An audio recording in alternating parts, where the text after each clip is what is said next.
এই ভাইয়া ভাইয়া রে, ওঠ না।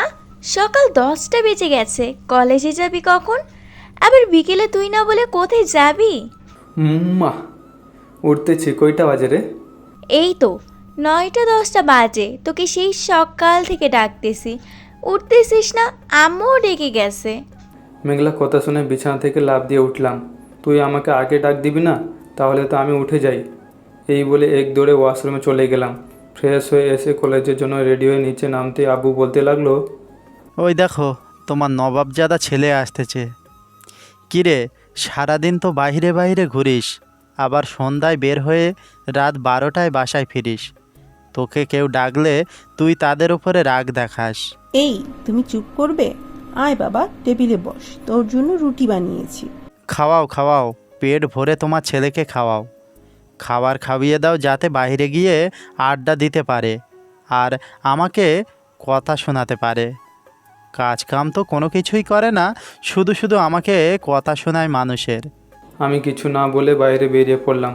বাইকটা নিয়ে সোজা কলেজের দিকে রওনা দিলাম। চলুন দেখে আসি আম্মু কী বলতেছে আব্বুকে। তোমার জন্য আমার ছেলেটা খাবার খেয়ে যেতে পারেনি। আজকে তোমার খাবার নেই, বাহির থেকে খেয়ে আসো গিয়ে। নাই খাবার দিলে নাই পকেটে টাকা আছে, যখন বাহিরে গিয়ে খাবো তোমার হাতের রান্না আর খাবো না। দেখা যাবে আমার হাতের রান্না কে খায়। এখন ঘর থেকে বের হোক তো। আব্বু ঘর থেকে বেরিয়ে চলে গেল হোটেলে। এখন এই দিকটাই ফেরা যাক। কলেজে গেট দিয়ে প্রবেশ করতেই পাশ থেকে রাইসা বলতে লাগলো, কি রে, আজকে এত দেরি করলি কেন? তোর ক্লাস ম্যামের ক্লাস তো শেষ হয়ে গেছে, এখন কি করবি? শেষ হয়েছে তো কি হয়েছে, ম্যাম আবার আমার ক্লাস নেবে এক্সট্রাভাবে। যদি না নেয় তাহলে প্রিন্সিপাল স্যারকে একটু মাল পানি দিয়ে দিব, ঠিকই ক্লাস করাইতে বলবে। যা যা, আমাদের আর ক্লাস করতে হবে না। আমি চলে আসলাম প্রিন্সিপাল স্যারের কেবিনের সামনে। স্যার আসতে পারি? আরে মেঘ যে, আসো আসো, ভিতরে আসো। তা হঠাৎ আমাকে স্মরণ করলে যে, কিছু কি হয়েছে নাকি? কি আর হবে, কোনো কিছু হয় নাই। জান্নাত ম্যামকে একটু বলে দেন তো আমাকে এক্সট্রাভাবে ক্লাস নিতে, আমি ক্লাসটা করতে পারি নাই। আমি বলতে পারবো না, অন্য কোনো ম্যাম হলে বলতে পারতাম। জান্নাত হচ্ছে সভাপতির মেয়ে। যদি বলি তোমাকে এক্সট্রা ক্লাস করাইতে, তাহলে তো আমার চাকরিটাই আগে খাইবে। এরপর তোমাকে কলেজ থেকে বের করবে, মনে রাখো। ওইটা পরে দেখা যাবে, যা বলছি তাই করেন, তা না হলে বুঝতেই তো পারছেন কি হতে পারে। কি হবে শুনি? ফোনটা বের করে কিছুদিন আগে শম্পা ম্যামের সাথে কুকর্ম করেছিলে, ওইখানে দেখাতে লাগলাম। আর বলতে লাগলাম, এইটা দেখেছেন তো? একবার যদি সোশ্যাল মিডিয়া ছেড়ে দিই কী হবে বুঝতে পারছেন? প্লিজ মেঘ, এমন করো না। আমি তোমার বাবার মতো, আমি দেখতেছি কি করা যায়। 10 মিনিট সময় দিলাম আপনাকে। এই 10 মিনিটের মধ্যে জান্নাত ম্যামকে 4 তলায় ডান পাশে ক্লাসের রুমে পাঠিয়ে দিবেন। ঠিক আছে, যাও তুমি, আমি পাঠাইতাছি। আমি চলে আসলাম 4 তলার ডান পাশের রুমে। একা একা বসে আছি। ঠিক 10 মিনিট পর জান্নাত ম্যাম আসলো। ম্যামকে দেখেই তো প্রেমে পড়ে গেলাম। আমার সামনে এসে বলতে লাগলো, কি রে, তুই নিজেকে কি মনে করিস? তোর মতো একটা ছেলেকে আমি আবার ক্লাস করাবো, তাই না? কখনোই হতে পারে না। এইটা তোর মতো ছেলে আমার পেছনে কত লেগে আছে, তুই তো মাত্র নাবালক শিশু। ওহ আচ্ছা তাই নাকি? আমি তো সত্যি নাবালক শিশু। এই বলে বেঞ্চ থেকে উঠে ম্যামের কাছে চলে গেলাম। আমাকে ভয় পান না বুঝি? দেখ মেঘ, তুই যেখানে ছিলি ওইখানে গিয়ে বস, তা না হলে আমি চলে যাব কিন্তু। এখন ভয় পাচ্ছেন তাই না? ভয় পাওয়ার কিছু নেই, ভবিষ্যতে আপনি আমার স্ত্রী হবেন, দেখে নিয়েন। তোর মতো পিচ্চিকে তাও আবার আমি বিয়ে করব? কখনোই না। পড়া বের কর, পড়া দিয়ে আবার আমাকে নিচে যেতে হবে, ক্লাস আছে নিচে। এত তাড়াহুড়ো করতেছেন কেন? কাছে আসেন, বসেন এইখানে কিছুক্ষণ। এইবার কিন্তু বেশি বাড়াবাড়ি হয়ে যাচ্ছে মেঘ। তোর বই বের কর তো। বই বের করে পড়তে লাগলাম। 1 ঘন্টা পড়া শেষ করে চলে আসলাম বাইরে। বকুল গাছের নিচে যেতেই রাইসা আমাকে দেখে বলতে লাগলো, কি রে, ম্যামের কাছে শুধু কি পড়তেই গিয়েছিলি নাকি অন্য কিছুও করেছিস? করেছি মানে সব কিছু করেছি। এখন যাই রে, কাজ আছে একটা, বিকেলে দেখা করব। যা যা। বাইকটা নিয়ে চলে আসলাম ঢাকা স্টেডিয়ামে। আমি যেতেই ক্যাপ্টেন বলতে লাগলো, ম্যাগ, এত দেরি হলো কেন আজকে? ঘুম থেকে উঠতে দেরি হয়ে গেছে স্যার। যাও প্র্যাকটিস করো গিয়ে, কালকে খেলা আছে চট্টগ্রামের সাথে। ঠিক আছে স্যার, যাইতেছি। এই বলে চলে আসলাম আমার রুমে। সকল কিছু পরে মাঠে নেমে পড়লাম। কিছুক্ষণ প্র্যাকটিস করে বিশ্রাম নিয়ে বিকাল 4টে পর্যন্ত আবার প্র্যাকটিস করলাম। 5টায় বাসায় ফিরে কলিং বেল দিতে আম্মু এসে দরজা খুলে দিল। কি রে মেঘ, সারাদিন কোথায় ছিলি? একটা কাজে গেছিলাম আম্মু, খাবার রেডি করো, আমি ফ্রেশ হয়ে আসতেছি। ঠিক আছে, তাড়াতাড়ি আয়, আমি খাবার রেডি করেছি তোর জন্য। আমি চলে আসলাম আমার রুমে। ফ্রেশ হয়ে খাওয়া দাওয়া করে রুমে এসে বসে আছি, এমন সময় মেঘলা আসলো। আমার রুমে কি রে, কিছু বলবে নাকি? বলার জন্য হয়তো এসেছে। ভাইয়া, আমার একটা ম্যাম আছে, অনেক সুন্দর, তোমার সাথে বিয়ে হলে অনেক মানাইবে। তোর ম্যামের নাম কি আর কোথায় থাকে? সন্ধ্যায় চলো আমাকে আমার ম্যামের বাড়িতে নামিয়ে দিয়ে আসো, আর ম্যামকেও দেখে আসো। ম্যামের নাম হচ্ছে জান্নাত। আচ্ছা, যখন প্রাইভেটে যাবি আমাকে বলিস, আজকে আমি তোকে নিয়ে যাব। ঠিক আছে ভাইয়া। মেঘলা চলে গেল, আমিও বিছানায় শুয়ে পড়লাম। কখন যে 7টা বেজে গেছে খেয়ালই ছিল না। এমন সময় মেঘলা আসলো আর বলতে লাগলো, ভাইয়া তুমি রেডি হয়ে আসো, আমি নিচে যাচ্ছি। ঠিক আছে। মেঘলা চলে যেতে আমি রেডি হয়ে নিচে চলে আসলাম। আম্মু, মেঘলাকে নিয়ে আমি যাচ্ছি, আজকে তোমাকে যেতে হবে না। ঠিক আছে, যা তাহলে। মেঘলাকে নিয়ে চলে আসলাম তার ম্যামের বাসায়। কলিং বেল দিতেই একটা মহিলা এসে দরজা খুলে দিল। আসসালামু আলাইকুম আন্টি। ওয়ালাইকুম আসসালাম। মেঘলা, এইটা কি তোমার ভাই নাকি? জি নানু, উনি আমার বড় ভাই। ভেতরে আসো বাবা। মেঘলা, তুমি তোমার ভাইকে তোমার ম্যামের রুমে নিয়ে যাও, আমি সবার জন্য চা বানিয়ে আনতেছি। ঠিক আছে। মেঘলার সাথে চলে আসলাম দুতলায় একটা রুমে। ঘরের ভিতরে প্রবেশ করতেই চমকে গেলাম। দেওয়ালে জান্নাত ম্যামের ছবি টাঙানো আছে। কী রে মেঘলা, এটা তোর ম্যাম নাকি? ভাইয়া, এইটাই তো আমার ম্যাম। তুমি এইখানে বসো, ম্যাম মনে হয় ওয়াশরুমে গেছে, আমি বসে পড়তে থাকি। ঠিক আছে, পড় তুই। মেঘলা টেবিলে বসে পড়তে লাগলো, আমি বিছানায় উঠে বসে পড়লাম। একটা ডায়েরি রাখা আছে, দেখলাম ডায়েরিটা হাতে নিয়ে পড়তে লাগলাম। প্রথম পৃষ্ঠা উল্টিয়ে তো আমি অবাক, কারণ আমার ছবি এখানে ভালোভাবে লাগিয়ে রেখেছে। আরও 2-1টা পৃষ্ঠা পড়তেই জান্নাত ওয়াশরুম থেকে বের হয়ে মেঘলাকে বলতে লাগলো, মেঘলা, তুমি কখন আসলে? এই তো একটু আগেই আসলাম ম্যাম।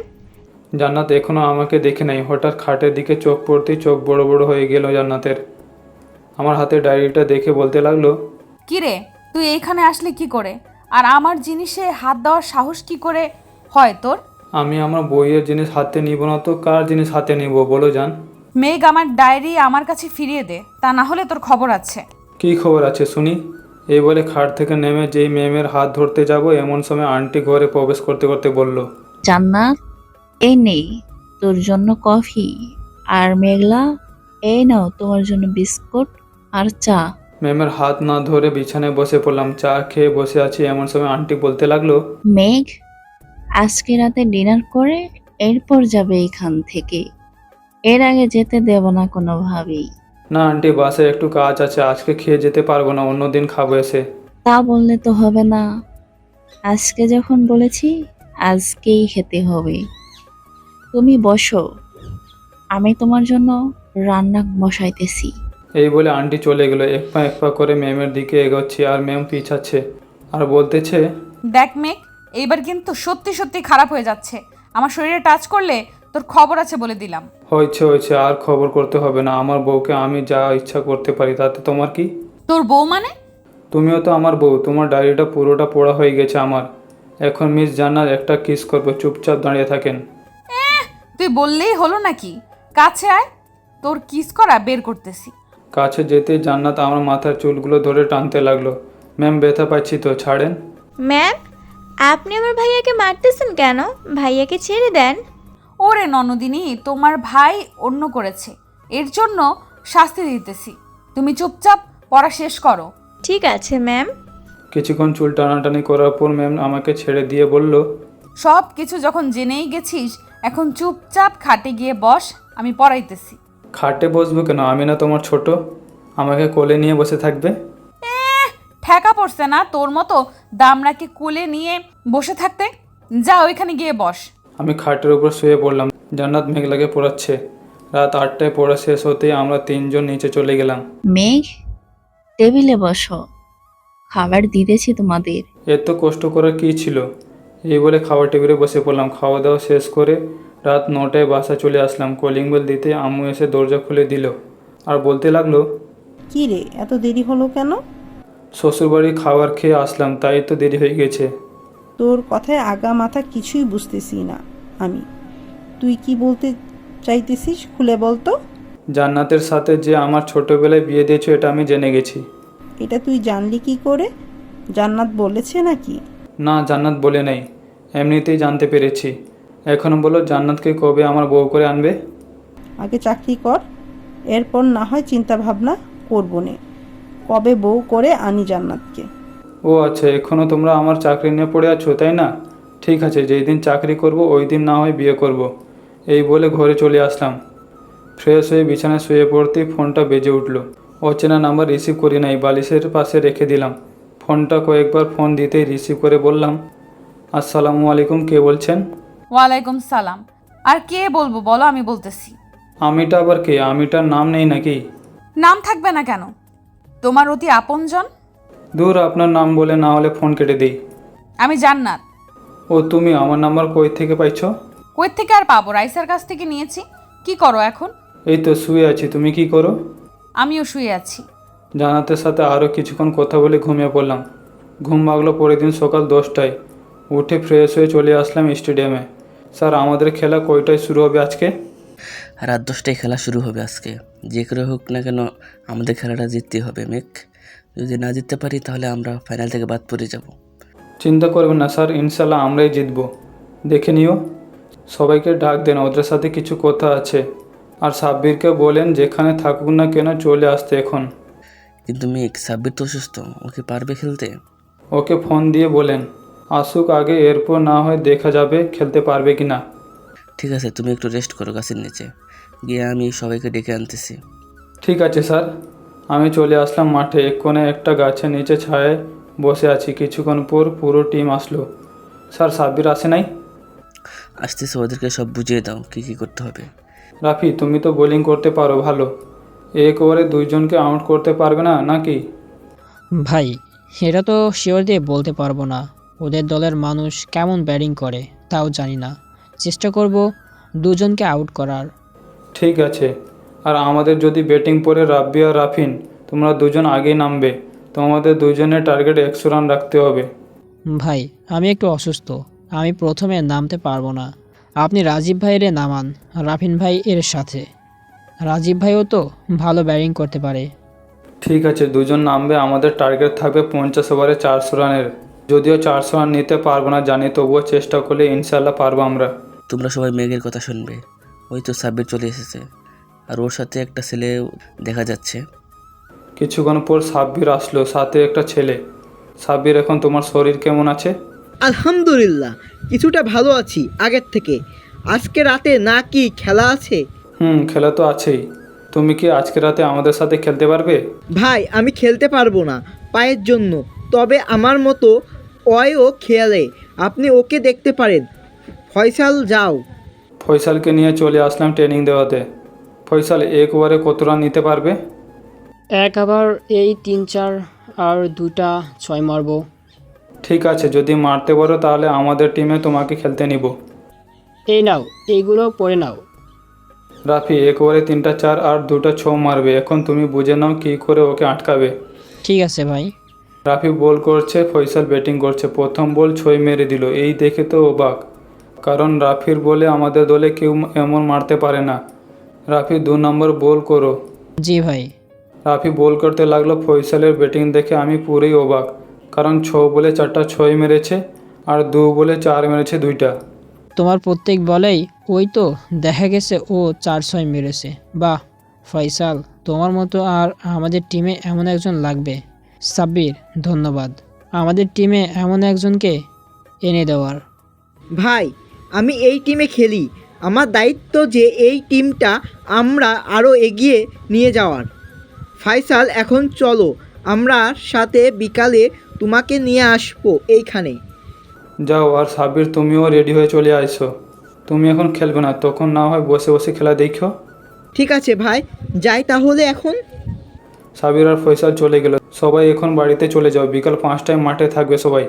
5:30 রওনা দিব সবাই। মেঘ, তোমার সাথে কথা ছিল কিছু, আর বাকিরা তোমরা বাসায় চলে যাও। সবাই বাসায় চলে গেল। স্যার, কি বলবে বলছিলেন বলেন। ফয়সালের খেলা তো দেখলাম, এখন ওকে যদি খেলাতে নেই তাহলে আমার উপর মহলের সাথে কথা বলতে হবে। তুমি যদি বলো তাহলে আমি কথা বলবো। জি স্যার, কথা বলেন, কারণ ফয়সাল আর সাব্বিরের মতো প্লেয়ার পাওয়া যাবে না আমার জানা মতো। ঠিক আছে, তুমি যাও, আমি কথা বলতেছি। ঠিক আছে স্যার। এই বলে চলে আসলাম স্টেডিয়ামের বাইরে। একটা রিক্সা নিয়ে সোজা বাসায় চলে আসলাম। কলিং বেল দিতেই জান্নাত এসে দরজা খুলে দিল। আমাকে দেখে বলল, কিরে সারাদিন কই ছিলি? কোন মেয়েকে নিয়ে ঘুরতে গিয়েছিলি বল? আমি কোনো মেয়েকে নিয়ে ঘুরতে যাই নাই, কাজে গেছিলাম একটা জায়গায়। তা তুমি এখানে কেন, বাসায় যাওনি? বাসায় যাবে কেন? আমার বাড়ির বউমা আমার বাড়িতেই থাকবে, তাতে তোর সমস্যা কি? আমার কোনো সমস্যা নেই, আম্মু বিকালে 4টায় ডেকে দিবে, আর আমি আজকে রাতে আসতে পারবো না, একটা কাজ আছে, কাজে যাব। ঠিক আছে, যা। আমি চলে আসলাম আমার রুমে। ফ্রেশ হয়ে বিছানায় শুয়ে পড়তেই ঘুম চলে আসলো। বিকালে জান্নাতের ডাকে ঘুম ভাঙলো। এই ওঠো, বিকাল হয়ে গেছে তো, আম্মু ডাকতেছে নিচে যাওয়ার জন্য। উঠতেছি, এই বলে উঠে পড়লাম। ফ্রেশ হয়ে এসে দেখি জান্নাত বসে আছে। কি হলো, নিচে যাও নাই? তোমার সাথে যাবো তাই বসে রয়েছি। চলো এখন, এই বলে জান্নাতকে নিয়ে চলে আসলাম নিচে। হালকা পাতলা নাস্তা করে চলে আসলাম স্টেডিয়ামে। এসে দেখি সবাই চলে এসেছে। স্যার, আমাদের বাস কোথায়? আমাদের বাস মেরুরে আছে, এখান থেকে আমাদের রিক্সা দিয়ে যেতে হবে। চিপা রাস্তা দিয়ে তো আর বাস ঢুকবে না। চলেন, এখন তো আর দেরি করা যাবে না এখানে। এই বলে আমরা চলে আসলাম বাসের কাছে। দীর্ঘ 5 ঘন্টা পর আমরা চট্টগ্রাম স্টেডিয়ামে এসে পৌঁছালাম। মেঘ, তোমরা সবাই ভিতরে যাও, আমি আসতেছি তোমাদের জন্য খাবার নিয়ে। ঠিক আছে স্যার। আমরা চলে আসলাম ভিতরে। এসে দেখি অনেক মানুষ চলে এসেছে এখনই। সবাই রেডি হয়ে সব কিছু নিয়ে স্টেডিয়ামের রুমে ঢুকলাম। বিপক্ষ দলের লোকও আসছে। এখানে সবার সাথে কথা বললাম। কথা বলা শেষ হতেই চট্টগ্রাম স্টেডিয়ামের ক্যাপ্টেন আসলো। ওনার সাথে পরিচিত হয়ে নিলাম। রাত 10টায় খেলা শুরু হলো। আমাদের ব্যাটিং পড়েছে। নিয়ম অনুযায়ী সবাই নামলো। 3 নম্বরে আমি আর ফয়সাল নামলাম। 35 ওভারে 342 রান হয়ে গেল।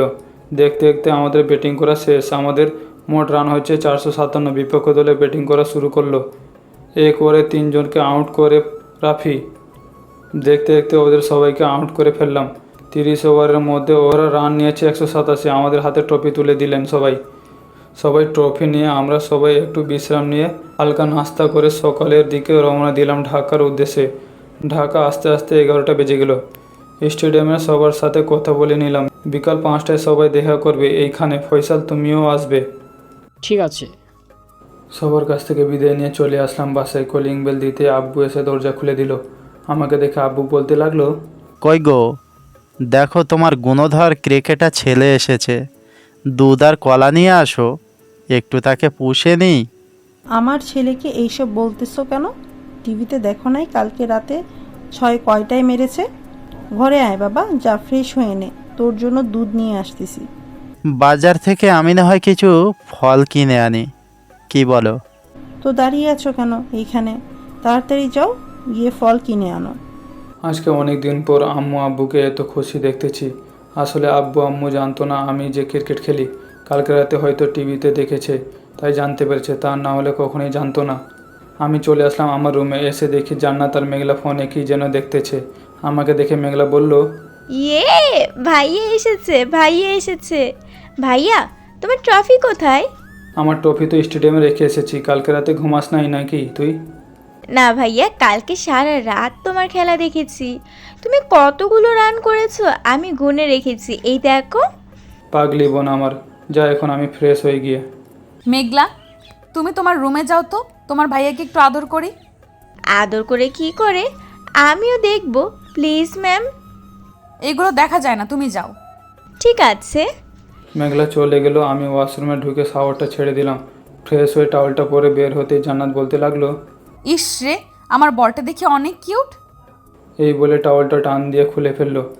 এই তুমি এটা কি করলে? টাওয়ালটা দাও বলতেছি। না, দিতে পারবো না। আর এমন করতেছো কেন? ঘুমিয়ে তো দেখবো, অন্য কেউ তো আর দেখবে না। তোমার লজ্জাশ্রম বলতে কিছু নাই, টাওয়ালটা দাও বলতেছি। এই নাও। টাওয়ালটা পরে নিলাম। এটা কিন্তু ঠিক করলে না। আফ্রিকার জঙ্গলগুলো কাইটেন কালকে। এই বলে জান্নাত চলে গেল নিচে। ড্রেস চেঞ্জ করে চলে আসলাম নিচে। এসে দেখি আব্বু চলে এসেছে। খাবার টেবিলে বসতেই দেখি পুরো খাবার টেবিলে ভরা আছে। আম্মু, এসব কি খাবে? কে আর খাবে? তুই খাবি। এত খাবার খেতে পারবো নাকি? এত খাবার খাইলে পেট ফাইটে যাবে। আমার কথা শুনে সবাই ফিক করে হেসে দিল। খাওয়া দাওয়া করে সবার সাথে গল্প করতে লাগলাম। আব্বু 2 মাস পর আমি বিজনেস দেখাশোনা করব। ঠিক আছে, করিস। তা তোর আবার খেলা কবে? আমরা যাইতাম ওইখানে। ওইখানে গিয়ে কি করবে? আচ্ছা, পরবর্তী খেলা যখন হবে নিয়ে যাব না। এখন আমি রুমে যাইতেছি, বিকালে ডেকে দিয়ে স্টেডিয়ামে যাইতে হবে। ঠিক আছে, যা, ডেকে দিব না।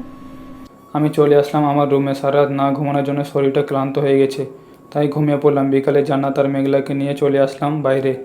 কিছুক্ষণ ঘোরাঘুরি করে চলে আসলাম স্টেডিয়ামে। এসে দেখি সাগর আর ফয়সাল চলে এসেছে। ফয়সাল, কি হয়েছে তোমার? চিন্তিত দেখাচ্ছে যে তোমাকে। আসলে ভাই আম্মু অসুস্থ, কিডনি ড্যামেজ হয়ে গেছে 2টা। এখন অনেক টাকা লাগবে। 2টা কিডনি যদি লাগতে যাই কি করব কিছুই বুঝতে পারছি না। আরে চিন্তা করো না, তোমার ভাই আছে কিসের জন্য। সন্ধ্যায় তোমার মাকে নিয়ে হসপিটালে চলে যাব। আর চিন্তা করার দরকার নেই, সব টাকা আমি আর স্টেডিয়ামে ছাড় দিবে। কিন্তু ভাই আমি কি পারবো পরে এত টাকা আপনার শোধ করতে? শোধ করতে হবে না, তুমি আমাদের ছোট ভাই, তোমাকে দিতেই পারি। তা তোমার আব্বু কোথায়? আব্বু মারা গেছে আরও 4 বছর আগে। কোনো রকম সংসার চালাচ্ছি কাজ করে। তোমাকে আর পিছনে ফিরে তাকাতে হবে না, তুমি এইখানে ক্রিকেট খেলো, দেখবে ইনশাল্লাহ আল্লাহ একটা ব্যবস্থা করে দিবে। ঠিক আছে ভাই। স্যারের সাথে কথা বলে ফয়সালকে 20 লক্ষ টাকা দিলাম, বাকিদের ট্রফি দিয়ে দিলাম। স্যার, পরবর্তী খেলা কবে আছে? পরবর্তী খেলা 2 মাস পর, ফাইনাল খেলা। ওটা জিততে পারলে আমরা 2 কোটি টাকা পাবো। আর প্রত্যেককে একটা করে গাড়ি দেওয়া হবে, সাথে আরও অনেক কিছু। সবাই ভালোভাবে ট্রেনিং করতে হবে, আরও যাতে আমাদের আর পিছনে না ফেলতে পারে কেউ। আমাদের আর পিছনে ফেলতে পারবে না কেউ। স্যার, পাশের বস্তিতে একটা ছেলে থাকে, 15 বছর হবে আনুমানিক, ভালো ক্রিকেট খেলতে পারে। আপনি একটু খোঁজ করে ওকে কালকে নিয়ে আইসেন। ঠিক আছে মেক, তা তুমি এখন বাসায় চলে যাবে নাকি? আমার স্ত্রী আর বোন বসে আছে হোটেলে। তা কোনো কাজ আছে নাকি? না, কোনো কাজ নেই। আচ্ছা, কালকে আসো সবাই সাথে, পর বাকি কথা হবে সবার সাথে। এখন যাও তাহলে। ঠিক আছে। স্যারের কাছ থেকে বিদায় নিয়ে চলে আসলাম বাইরে। জান্নাত আর মেঘলাকে নিয়ে জান্নাতের বাড়িতে চলে আসলাম। জান্নাতের বাড়িতে কলিং বেল দিতেই জান্নাতের আম্মু এসে দরজা খুলে দিল। আসসালামু আলাইকুম। ওয়ালাইকুম আসসালাম। কেমন আছো বাবা? আলহামদুলিল্লাহ, ভালো আছি। আপনি কেমন আছেন? আর আঙ্কেল কোথায়? ভেতরে আছে, আসো। আমরা ভিতরে চলে গেলাম। ভিতরে গিয়ে বসে বসে কথা বলতেছি, এমন সময় আন্টি বলে উঠলো, মেঘ, আমি চাচ্ছিলাম কি তোমাদের বিয়েটা তাড়াতাড়ি দিতে। তুমি কি বলো? এখন আমি বিয়ে করতে পারবো না, সামনে আমার ফাইনাল খেলা আছে। খেলাটা শেষ করে এরপর বিয়ে করব। ঠিক আছে, তা না হয় করবে। জান্নাত, তুই কি এখন থেকে এই বাসায় থাকবি নাকি? 2খানেই থাকমু আম্মু। আরও নানান কথা বলতে লাগলাম। রাতে খাবার খেয়ে ঘরে বসে ফোন টিপতেছি, এমন সময় আব্বু আসলো রুমে। আব্বু, কিছু কি বলবে নাকি? মেঘ, তুই 30 লক্ষ টাকা চাইছিলি না? এইখানে 50 লক্ষ টাকা আছে। ধন্যবাদ আব্বু টাকাগুলো দেওয়ার জন্য। এই টাকাগুলো দিয়ে কি করবি শুনি? আমার সাথে যে ক্রিকেট খেলে তার মায়ের অপারেশন করব, 2টা কিডনি ড্যামেজ হয়ে গেছে। ও আচ্ছা, একটা কথা, একটু ইয়েতিমখানায় যাস তো কালকে। কালকে ওখান থেকে ফোন দিয়েছিল, কি জানি সমস্যা হয়েছে। আমি তো কাজের জন্য যাইতে পারবো না, তুই না হয় জান্নাতকে নিয়ে চলে যাস। ঠিক আছে আব্বু। আরও কিছুক্ষণ আব্বুর সাথে কথা বলে টাকাগুলো রেখে দিলাম। হঠাৎ পিছন থেকে কে যেন আমাকে জড়িয়ে ধরলো, তাকে দেখি জান্নাত। কি হয়েছে মিস জান্নাত? কিছু না, কি করতেছো? এই তো টাকাগুলো রাখলাম, হাসপাতালে যেতে হবে রাতে। কেন, কার কি হয়েছে? আমার টিমে এক ছেলের আম্মু অসুস্থ, চিকিৎসা করাতে হবে, তাই আর কি টাকা দিতেছি। ও আচ্ছা, তা তুমি কি এখন ঘুমাবে নাকি আমার সাথে ছাদে যাবে? এখন ঘুমাবো, তুমি মেঘলাকে নিয়ে যাও। ঠিক আছে। এই বলে জান্নাত আমার 2 গালে 2টা কিস করে চলে গেল। দরজাটা লাগিয়ে দিয়ে ঘুমিয়ে পড়লাম। ঘুম ভাঙলো রাতে, উঠে ফ্রেশ হয়ে নিচে চলে গেলাম। গিয়ে দেখি কেউ নাই। ঘড়ির দিকে তাকিয়ে দেখি রাত 3টা বাজে। রান্নাঘরে গিয়ে ফ্রিজ থেকে জুস বের করে খেতে লাগলাম। হঠাৎ করে কে যেন আমার মাথায় বাড়ি আনলো, সাথে সাথে অজ্ঞান হয়ে ওইখানে পড়ে যাই। চোখ খুলে দেখি আমি হসপিটালে বেডে শুয়ে আছি। পাশে বসে রয়েছে আব্বু আর আম্মু। আম্মু, আমি এইখানে এসেছি কেন, আর আমার কি হয়েছিল? কিছু না, বাসায় চল, এরপর না হয় বলবো। নে সব খুলে, তোর কি হয়েছিল আর কি হয়নি। সন্ধ্যায় আম্মু আব্বুর সাথে চলে আসলাম বাসায়। সবাই বসে আছি। আম্মু আমার জন্য জুস নিয়ে আসলো। জুসটা দেখে ওই দিনের রাতের কথা মনে পড়ে গেল। আচ্ছা আম্মু, আমি তো ওই দিন জুস খাচ্ছিলাম, এরপর কি হয়েছে আমার তো মনে নেই। শুন তাহলে কি হয়েছিল।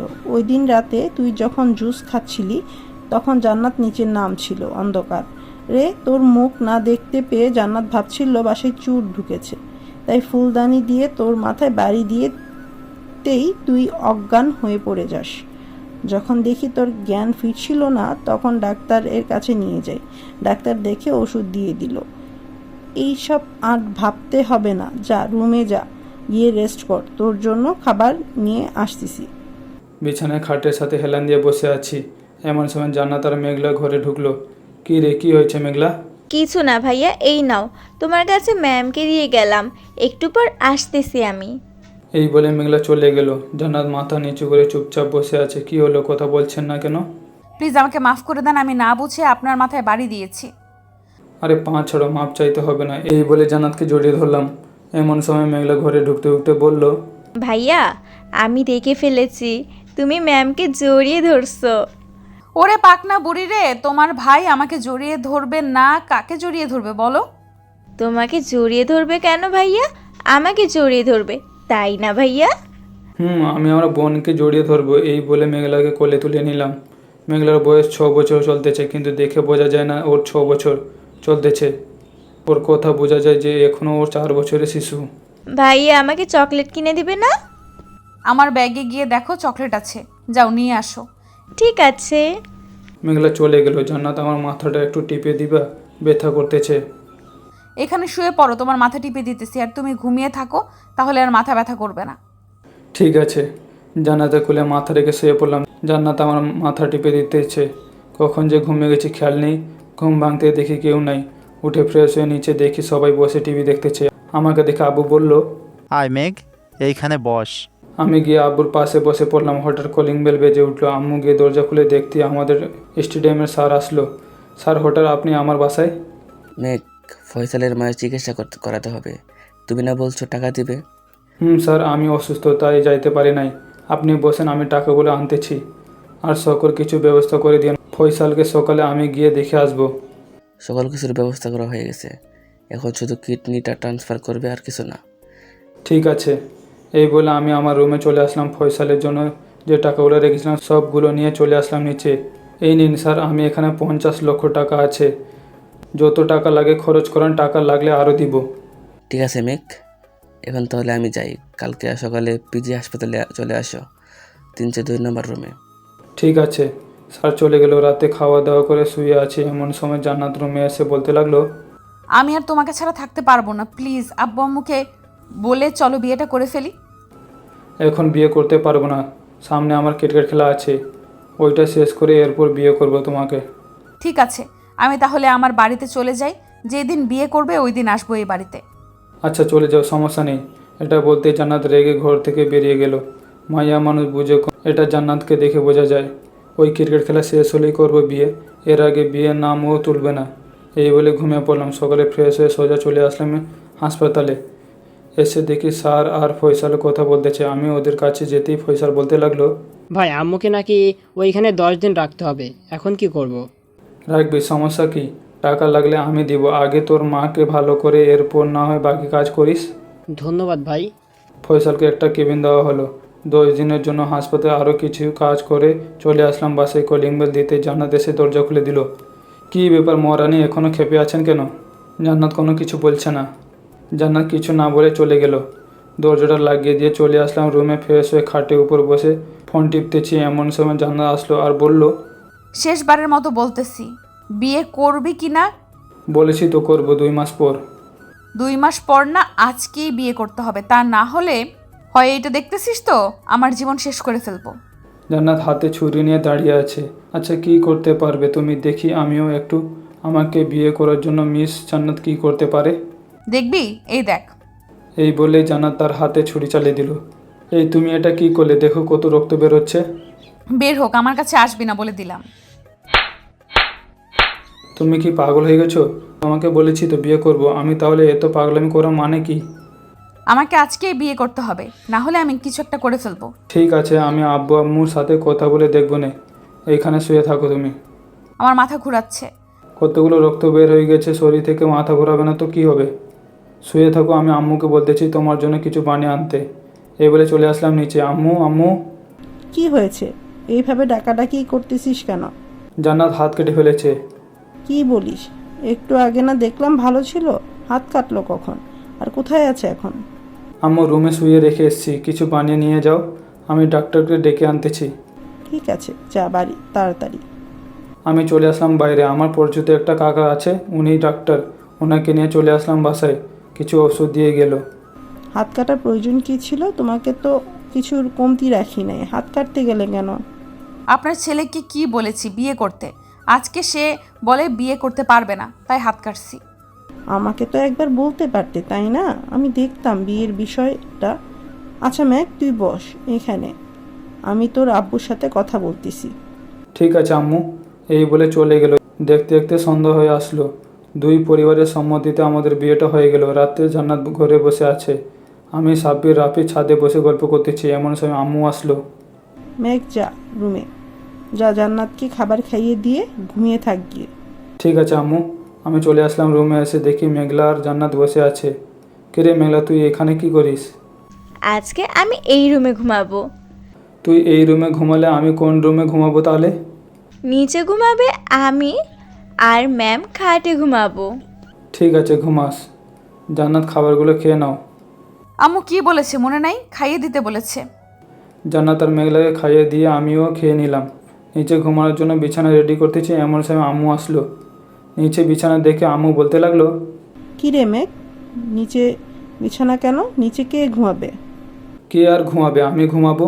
তোমার মেয়ে নাকি থাকবে আজকে এই রুমে, খাটে তিনজন তো শোয়া যাবে না, তাই এইখানে ঘুমাতে হবে। মেঘলা চল আমার সাথে, তোর আম্মু ডাকতেছে। আম্মু চলো। আর ম্যাম, আমি কিন্তু আসতেছি একটু পর, ভাইয়াকে জায়গা দিবে না বিছানায়। ঠিক আছে আসো। ম্যাক দরজাটা লাগিয়ে দিয়ে। ঠিক আছে আম্মু। দরজা লাগিয়ে বিছানায় শুয়ে পড়লাম। কি হলো, শুয়ে পড়লে কেন? তো কি করবে, এখন রাত 2টা বাজে, ঘুমাও। আদর করবে কি আমাকে? এখন করতে পারবো না, কালকে করবো। এই বলে উল্টো ঘুরে যেই চোখ বন্ধ করলাম, এমন সময় জান্নাত আমাকে টান দিয়ে তার বুকে সাথে চেপে ধরলো। এই প্রথম কোনো মেয়ের আমাকে এইভাবে জড়িয়ে ধরে। আমিও জান্নাতকে জড়িয়ে ধরে চুমু খেতে লাগলাম। আস্তে আস্তে সকল কাপড় খুলে ফেলে দিলাম নিচে। বাকিটা ইতিহাস হয়ে থাক। সকালে ঘুম ভাঙতেই দেখতে পেলাম জান্নাত আমার বুকের উপর শুয়ে আছে।